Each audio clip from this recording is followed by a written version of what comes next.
All right, well, joining me now is Dr. Susan Michael, Director of the American Christian Leaders for Israel, and Troy Miller, President and CEO of the National Religious Broadcasters. Welcome to you both. Doctor, I want to start with you. This is simply horrifying. I mean, we're talking about the political assassinations here. 2 Israeli diplomats gunned down, not in a war zone, but in Washington, D.C. What say you? No, it's absolutely horrific and shocking. And I lived in DC 30 years. I worked very closely with the Israeli embassy. We went to many events in the city. Just 2 weeks ago, Troy Miller was there. We had an event for Jews and Christians at another museum in Washington, D.C. So it's just shocking to think that over political differences, that someone could be gunned down in the streets. But of course, we know that politics is just the excuse for this anti-Semitic attack. It's about killing Jews. It's not about policy. It's about killing Jews. And they're just using Gaza as an excuse. Troy, it's a good point, and I heard CNN trying to defend all of this, and one of the eyewitnesses shot back, and you heard it there in Logan Raddick's reporting. Who is responsible for this anti-Semitic atmosphere in this country right now? Well, first of all, as Susan said, our prayers go out with the families here of the victims. But look, this is the radicalization that's happened on the college campuses. It's happened in the mainstream media. We even see it coming from members of Congress that have been out there about this. Whenever you hear the chant from the river to the sea, people know what that means. It's calling for the murder. It's calling for the genocide of the Jewish people. And so we've let this go on too long. We're very pleased that President Trump has been cracking down on this on the college campuses. But I tell you what, Todd, the sad thing is this story, because this was a radical leftist that did this story will probably disappear from the mainstream media in the next day or two. Yeah, I'd bet a Chick-fil-A sandwich on that one, Troy. That's exactly what's going to happen. Doctor, I want to bring you back in here. How do we fix this? It seems like things are just simply out of control right now with this anti-Semitism, and I'll just go ahead and bring this up. Also, the anti-Christian atmosphere on these university campuses. Yes, it's a liberal, progressive, anti-American, anti-Christian, anti-Israel, anti-Jewish movement. It's many different facets to it. But, you know, the real solution against the anti-Semitism is what you've got on your screen today, 2 major organizations that working together. We have spent several years building educational resources about anti-Semitism, courses, books, hundreds of articles.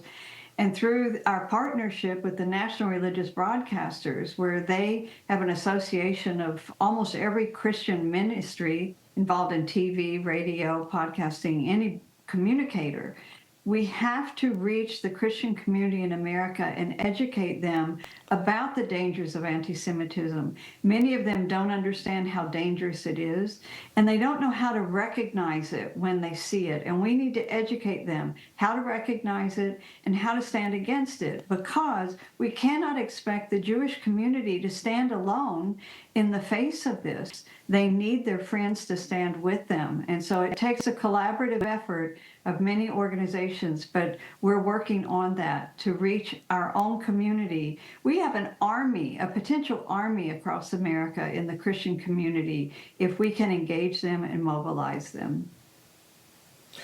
Well, I will go a step further. I don't think it's, not only is it evil, I think it's also satanic what we are seeing here, these attacks and these monstrous people that are out there.